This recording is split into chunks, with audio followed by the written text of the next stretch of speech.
When the sun sinks beyond the dunes of the Sahel, the horizon no longer glows with peace. It burns with warning. The air carries a hum, not of crickets or drums, but of drones circling above the sand. France says it is fighting terror. But look closer. The guns are not pointed at shadows. They are aimed at the borders of Burkina Faso, where traders once crossed with salt and gold. Armored convoys now roll with silent precision.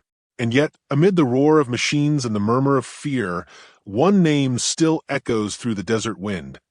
Captain Ibrahim Traoré, the young soldier who dared to break the chain. This is not just a story about war. It is a story about awakening. A generation that refuses to bow, a continent that remembers its worth. The empire may have changed its uniform, but its hunger remains the same.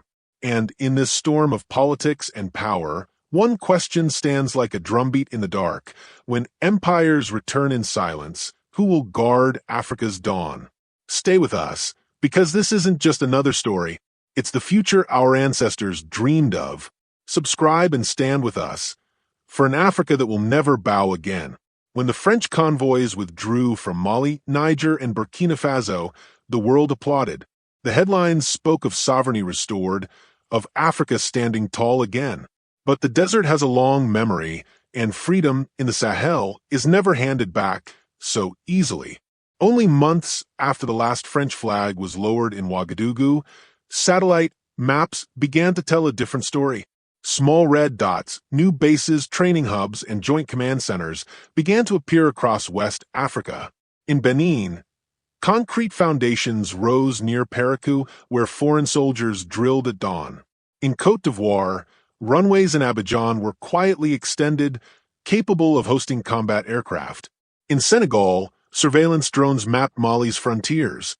The language was polite: cooperation, stability, counterterrorism. But the design was old, a circle tightening around the heart of the Sahel. Officials in Paris called it strategic repositioning.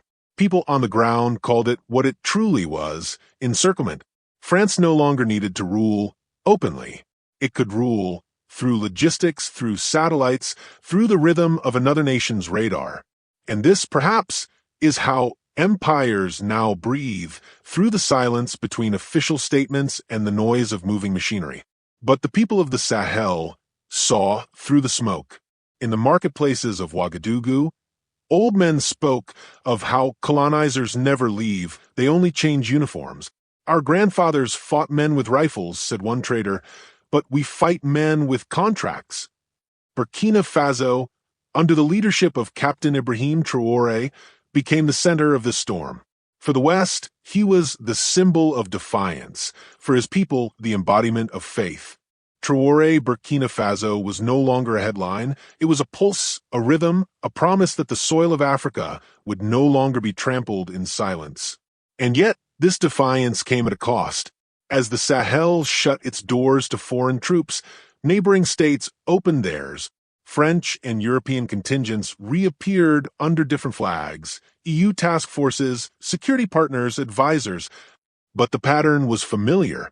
Wherever the tricolor retreated, a new banner soon appeared: NATO, EU, G5, each claiming to protect, each positioning closer to Burkina Faso's frontier. Inside the capital, whispers grew louder. Reports surfaced of a covert initiative, Operation Reling, a plan to rebuild Western influence through proxy cooperation. Officials denied its existence.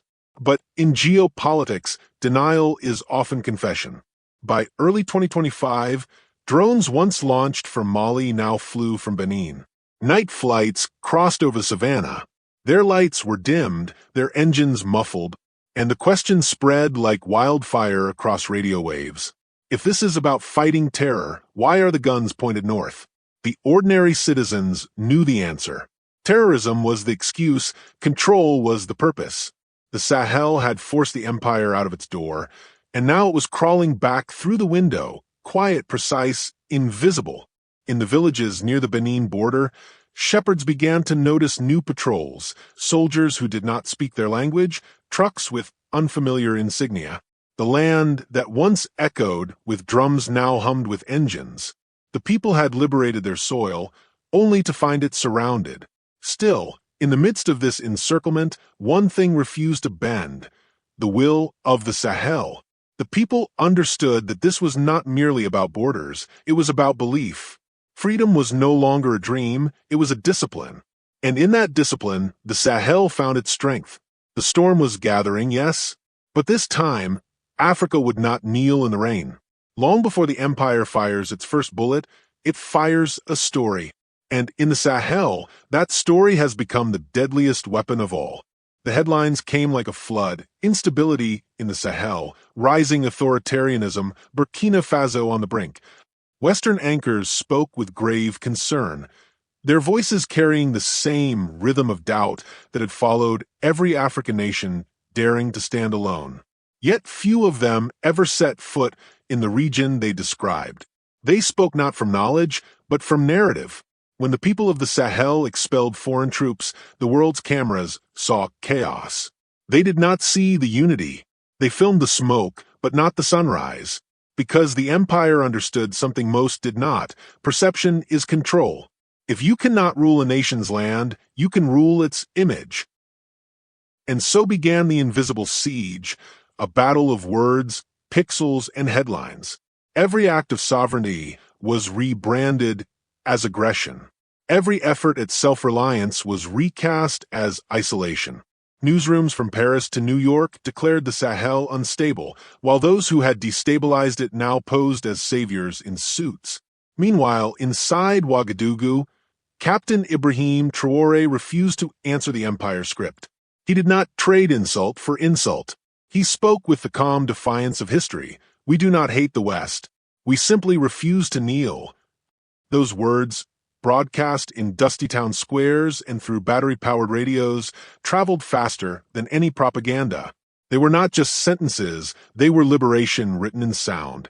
Across the continent, the awakening spread. Youth in Bamako painted murals of Sankara and Traoré side by side. In Niamey, poets wrote verses titled "The Chain Breakers." Old women selling peanuts in marketplaces whispered his name like a prayer. The message had crossed borders: freedom is not rebellion, it is restoration. Western media, threatened by this clarity, doubled its campaign. Think tanks released reports predicting coups and collapses within months.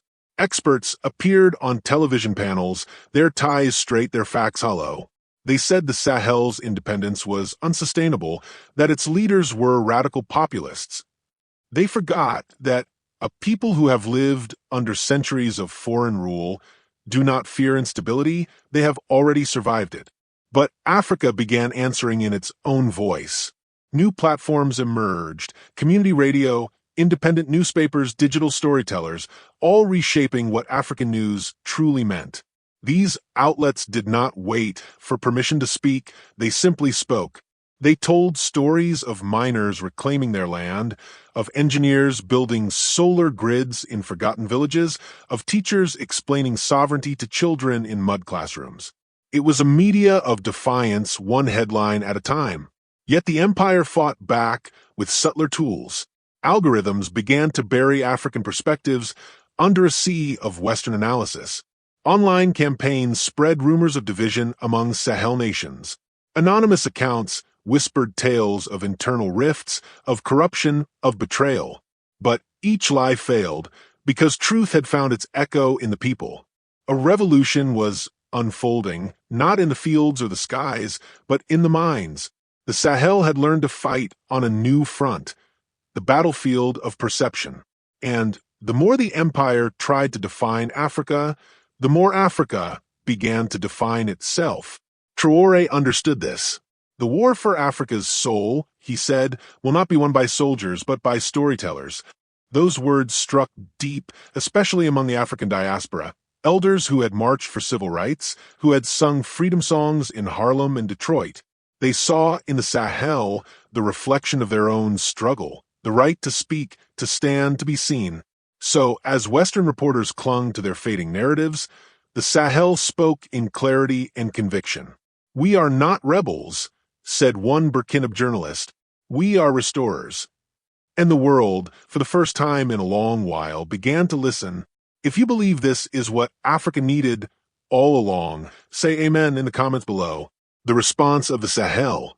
Revolutions do not survive on anger alone. They endure through discipline, unity, and memory. And in the Sahel, those three forces began to weave a new kind of freedom, one that could not be invaded because it was built within. After the French withdrawal, the Sahel did not wait for applause. It went to work. In Ouagadougou, state engineers reclaimed abandoned mining concessions once controlled by Western conglomerates. In Mali, soldiers turned mechanics converted old military trucks into transport fleets for farmers. In Niamey, women's cooperatives produced fabrics that once arrived in containers stamped "Made in Europe." Across dusty courtyards and classrooms, the message was clear: we will build with our own hands or not at all. This was not chaos. It was rebirth. Yet the empire mistook silence for weakness. When Burkina Faso refused foreign stabilization funds, think tanks in Brussels called it reckless. When Niger nationalized uranium contracts, investors labeled it suicidal. They could not understand that a people who have survived famine and war will never fear poverty if it means dignity. Traoré called it sovereignty through sacrifice. And slowly, that spirit began to spread. Farmers donated harvests to soldiers. Teachers volunteered in remote villages. Musicians wrote anthems of resilience. It was no longer politics, it was purpose. But the challenge was immense. Economic sanctions arrived like invisible bullets. Development aid froze overnight. Banking channels were restricted, and Western creditors whispered the old curse, risk zone. Yet, instead of despair, the Sahel responded with innovation. Students at the University of Ouagadougou designed low-cost solar grids for rural power. Mechanics in Bamako built water pumps from scrap metal. Fishermen in Niger launched cooperatives to protect rivers from foreign exploitation. Each act was small, but together they formed an uprising of creation. On national television, Traoré addressed his people. They think we are isolated, but isolation is the first test of independence. Those words resonated far beyond the borders. Across Africa, they struck a chord in the hearts of those who had once believed freedom came from outside. And slowly, the illusion began to break. Aid was not generosity, it was leverage. A new alliance emerged between the Sahel states, Mali, Niger, and Burkina Faso, bound not by treaties written in European capitals, but by shared struggle. They established joint command councils, merged airspace control, and synchronized intelligence. The foreign press called it militarization. The people called it maturity. At the same time, a cultural front arose. The Sahelian media began producing documentaries about resource sovereignty, interviewing miners, farmers, and engineers, telling Africa's story in Africa's language. This was no longer the echo of colonial headlines. It was the beginning of a continental voice. Radio stations aired debates about self-reliance, schools taught Pan-African history, and community theaters reenacted the lives of Sankara, Lumumba, and Nkrumah. The message was clear: Africa's future would no longer be written in foreign ink. Still, the empire watched. Economic warfare turned psychological. Western analysts predicted collapse within 6 months.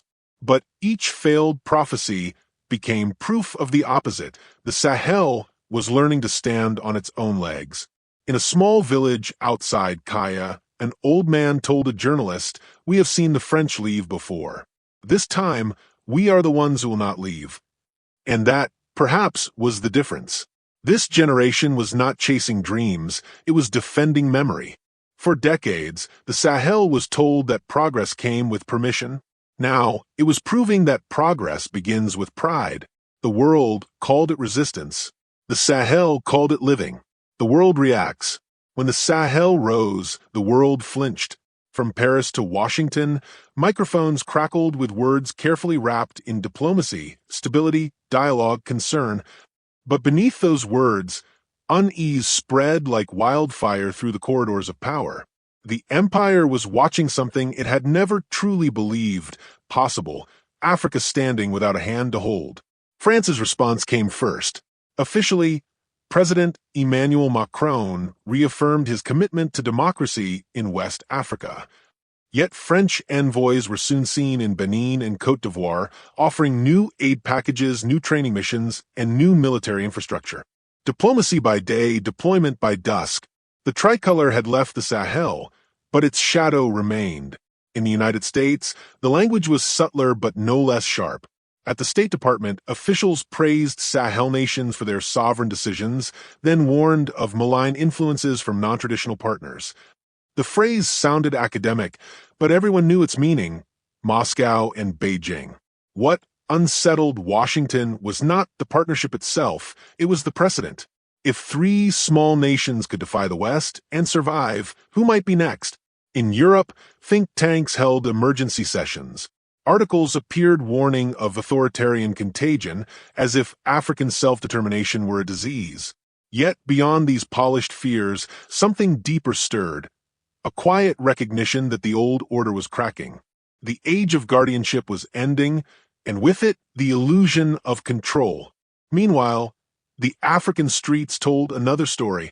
In Accra, Dakar, and Lagos, crowds gathered with banners reading, "The Sahel stands for us all." Across the diaspora from Harlem to Johannesburg, people of African descent felt an ancient pulse beating again. Churches prayed for the Sahel, poets wrote for it, veterans of civil rights marches nodded in silent recognition. For them, this was not about politics. It was about inheritance. The torch that once burned in Montgomery now glowed in Ouagadougou. At the United Nations, the debate grew fierce. Western delegates warned of security vacuums and rising extremism. The Sahel bloc replied with a single sentence: "Our lands are not vacuums. They are nations." The chamber fell silent. For a brief moment, the global theater of power was forced to listen to the voice it had long silenced. Then came the words that shook the continent. Standing before thousands in Ouagadougou, Captain Ibrahim Traoré raised his fist and declared, "The greatest enemy of Africa is not France. It is the African who works for France." The crowd erupted, not in anger but in recognition. The chain of oppression, he said, does not begin abroad, it begins within. Those words echoed from Bamako to Nairobi, from Niamey to Accra. In the marketplaces of Dakar, old women repeated them as a proverb. In classrooms, children wrote them on blackboards. Even African soldiers stationed abroad began to whisper them between missions. It was no longer just politics, it was revelation. Western media called Traoré a populist. Russian broadcasters called him a strategist. But across the African world, he was simply called our son. His name became a bridge between generations, the memory of Sankara reborn in uniform, the echo of Lumumba sharpened by 21st century defiance. Still, the empire did not sleep. Financial pressure mounted. Sanctions whispered through banking channels. International credit agencies prepared to downgrade Sahel economies. Yet each attempt to choke the movement only made it breathe harder.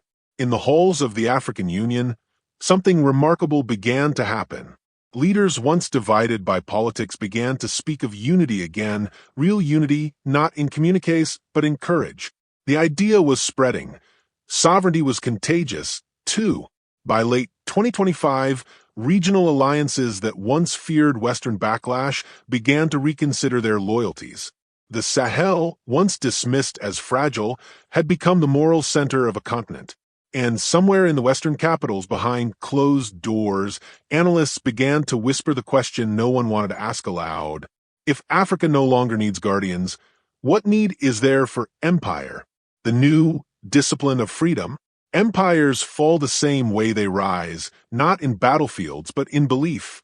And across the Sahel, belief was shifting. The West still watched from its towers, insisting that Africa could not stand alone. Partnership, they said, is the key to progress. But Africans had heard that song before. The hand that offers help too often hides a chain. Inside Burkina Faso, something profound was unfolding. The revolution that Captain Ibrahim Traoré began was no longer about politics. It had become a daily discipline, the discipline of ownership, of responsibility, of faith. The people had stopped waiting for saviors. They had started building. In the industrial quarter of Ouagadougou, engineers retooled foreign-owned factories to produce local machinery.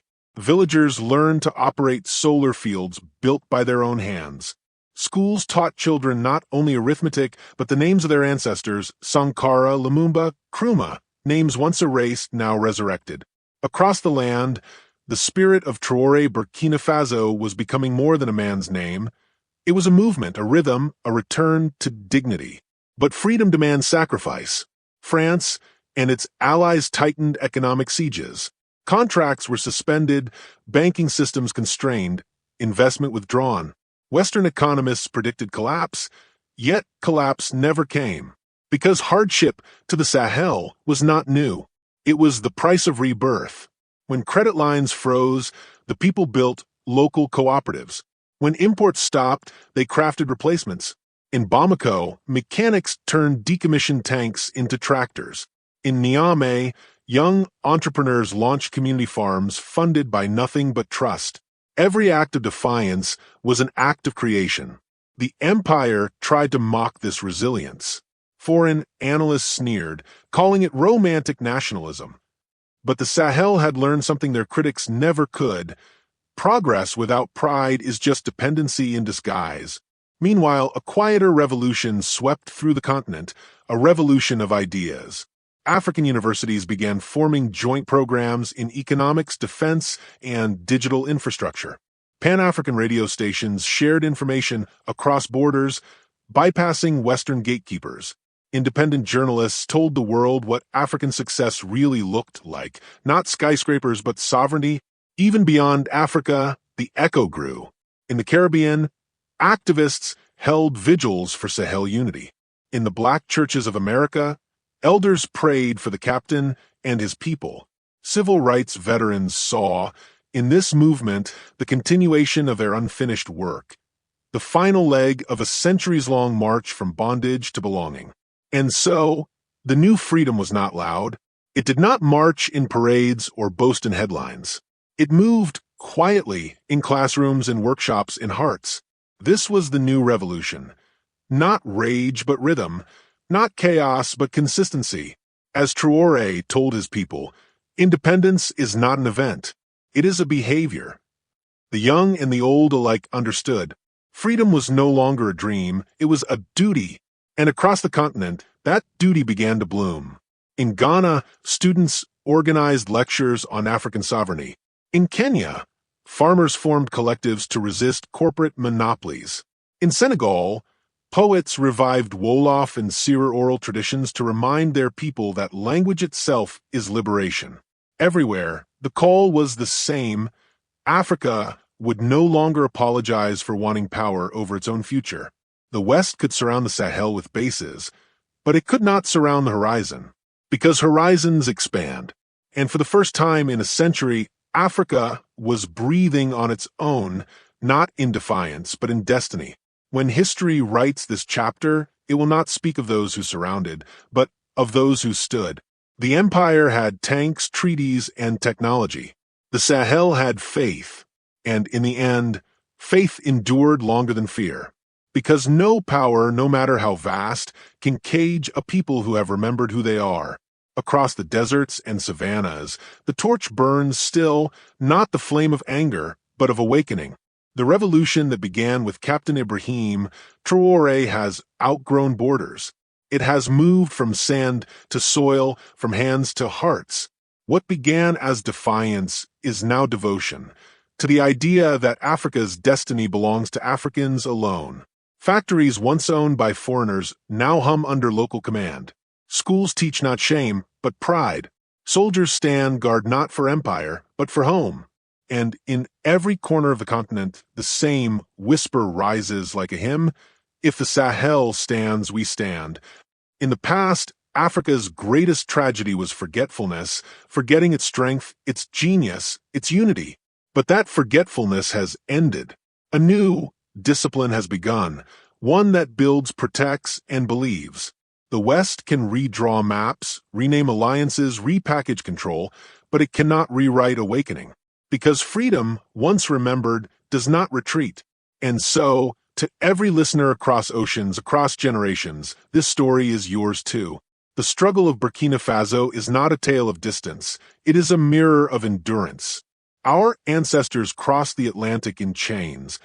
Now their descendants rise to break the last invisible ones. The empire still whispers, still warns, still waits. But the world has changed. The lion has remembered its claws. The drumbeat is steady. The horizon is widening. If this story moves something in your chest, don't scroll past. Speak, share, stand, subscribe, because they hit our history long enough. It's time we tell our future ourselves.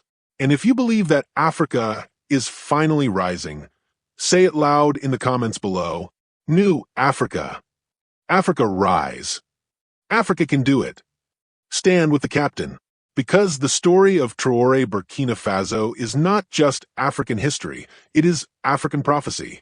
The torch is lit, the storm is coming, and this time it's blowing east, not west.